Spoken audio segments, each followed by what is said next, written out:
state of Texas in Houston. His name is none other than the most worshipful, Byron Kelly.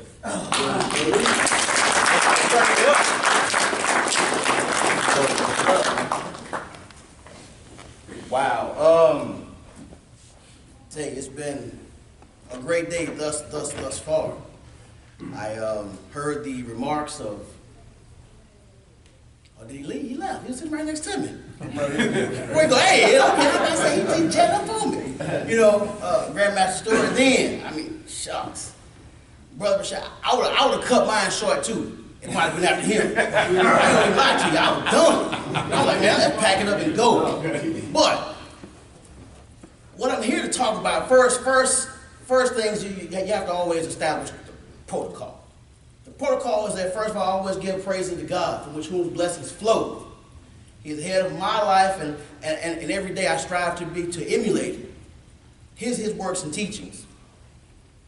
For those of you, y'all have heard that I am Worship Master Byron Kelly, Grandmaster Byron Kelly, regular Grand Lodge of Texas, and I want to thank my Grandmaster. That was my Grandmaster. Y'all call him past Grandmaster. I still call him Grand. But that was my Grandmaster. Weston Jarvis, Grandmaster Fillmore is not here, so we go from there. But today I want to touch on the topic of total recovery. A lot of it was hammered home when past Grandmaster was up talking, and so therefore I've had to kind of tweak mine just a little bit. But in tweaking, I've discovered some things that he said, and then there are some things I'm going to touch on and reiterate as I discuss them. And you guys will say, that's a different twist on the same subject. So in talking about total recovery, we are talking about, as he said, and as he began to, and as I have written down, is that you have to recover, you have to gain. Or you have to accept what has happened, accept you as yourself, accept you as your being, and then come up with a, as they say, a plan, a thought of how I'm going to get back to where I need to be. So what I have done is that I have brought up 3 points. They're very short points, but they are points that take you back to the beginning. So the first point is that of an ashtray. Everybody knows what an ashtray is. It's defined as a free stone as it comes out of the quarry. That means that it comes out of the ground. It is unshaped. Has nothing going on. It's nothing. It's here. I have it. Here it is. Give it to me. It's tough. So, as a newly made or a newly brought into the order initiate, you were told to go out and find a rock. Everybody goes around and look at these rocks and they find it, so they pick up a rock, and there's a term or a name that we give this rock. It's called my buddy. Y'all know that everywhere we go, we take this buddy with it, put it in our pants. We go take a shower. He's right there with us, taking a shower, wash him up, just like we do everything else. Right? Everybody know that, right? That's what he's there for. He's there as a reminder. Yes, yes. Of what we are or what we have been. All right. Okay? Stay with me. So, as we grow and we gain, we are given certain tools, certain instruments. So we have the greatest tool, which is the volume of sacred law, the VSL. And that VSL can be used as a working tool. You say, but how? How? Just tell me how. Because there are instructions on its use for the stone, which is yourself, to make you better. So therefore, you are doing what with the VSL? I'm hitting myself. That's your common gavel. Your VSL. Because it is instructions. It's given to you. All in the books. It's given to you how to reorganize and how to straighten your life. To make you better. To recover from the old state. That's what it said. So I take the VSL and I read a passage. I get better. Boom. I knock off an edge. Right? be nothing. Break off another edge. Boom. Break off another edge. But in actuality, am I breaking off an edge or am I making myself better? Am I making someone else better? Come on. In actuality, the goal was to make a good man a better man through our works, right? Yeah. That's what it says. But what is our work? If we strive to do things decent and in order, what happens is that we're still knocking them off. Bam. We're using that tool. Bam. So my butt is not so jagged, not so rough. I'm taking it. I'm walking with him every day. I'm walking. Walking around. I'm at work. Walking. My boss makes me mad. Well, I am the boss at my job, but I got supervisors. My supervisor tells me, Byron, you need to do rubbing him. Rubbing him, knocking off an edge, and making him what? Smooth. That's the goal. Because we all hear terms of rough Ashley, perfect Ashley, smooth Ashley. We hear those terms and we think of them and we like, okay. But perfect and smooth are two different things. Perfect is saying that I could be jagged and be perfect and be a perfect fit. It's like a piece of a puzzle. It's contorted, but it's fitting. Right? You see what I'm saying? That's right. But smooth. I'm gonna slide wherever and where I'm supposed to be. Slide in there. Get in there. There. So we use different tools in working with the ashlar to bring it around. So my second point is about, again, we are looking at the actual teachings and the actual bringing it back. We talked about knowledge. We talked about learning and teaching and growing and being part of something that has already existed. What is my impact on that? The ritual tells us that the most important human study is knowledge, and knowledge of ourselves.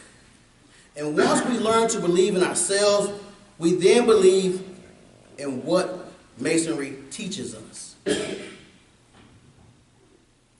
What is Masonry teaching us is the essence of the question. What is it teaching us? It's a rhetorical question. That's for you to answer because it teaches me something different than it teaches past Grandmaster. It teaches me something different than it teaches Grandmaster. Because why? It is making me, because Masonry itself is a selfish entity. It's a selfish thing. Because everything is about I. When you take an oath, it is what I plan to do. What am I going to do? How do I benefit? What is that I am going to do? That's what it says. So, we are taught to say that what am I, I. But in actuality, it is, what are we? Yeah. Because it's about us. It's about the brotherhood and how we interact amongst one another. When we were in darkness, hoodwinked, there is something that we asked for. And we asked for, it was light. And we are so taught that light is what we're always seeking, striving to seek, striving to gain, to attain is light. We want that light. I want that light. Give me that light. What is light? Some folks say it's knowledge. There were terms that I heard someone say, and they were talking about craving. And in craving, I had to do some research, and I thought about it, and I said, you know, craving was a involuntary, a submissive act. And men by nature are not submissive. Women are. Men don't crave. Women crave. Because of the fact that we are not submissive. We are dominant, masculine beings. So why would we crave? I'm craving light. Well, what kind of light are you craving? I mean, you looking for a light beer? Looking for some light bread? You know, just saying. What kind of light are you craving? It's not about that. It's about the knowledge that we are to bestow on one another because of the fact that we have been, what they say, call us enlightened. That's what they say. Not sure how enlightened we are, but it ties down to it. And speaking of the craving and all the other things, we talk about the benevolence of the order, of the brotherhood, of us, of being. And charity is being one of the founding things, and how we choose to recover totally is by acts of charity and works. In the ritual, there are 32 different items that can refer to charity. 32. Your obligation. All three of them speak of charity. So I have given the first three to you that talk about charity and where is charity located. First three, start there. So I say that if a man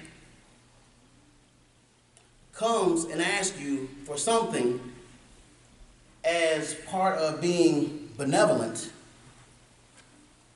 he is doing what?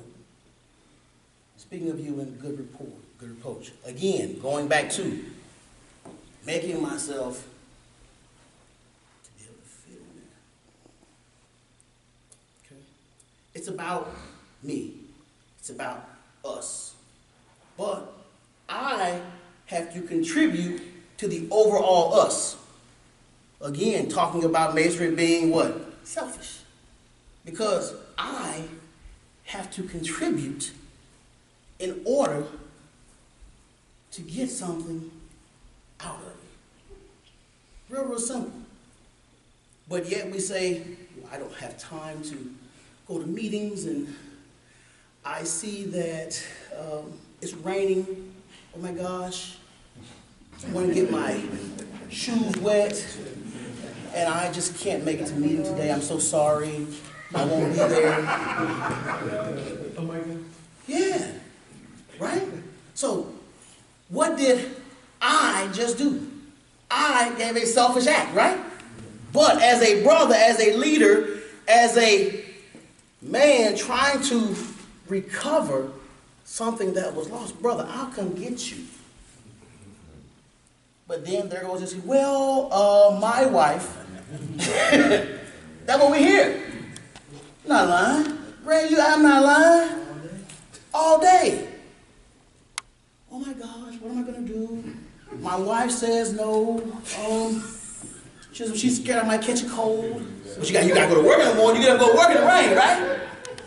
You get up and go to work in the rain. Now, I'm paying my money. I work hard for my money, too. To be a part of something. And I'm going to let the rain stop me from going because it's just a little rain and get a little wet, got an umbrella. But it's always the ones who are non-financial that seem like have an excuse when it rains. I'm saying, just saying. But that is one of the main things and one of the essences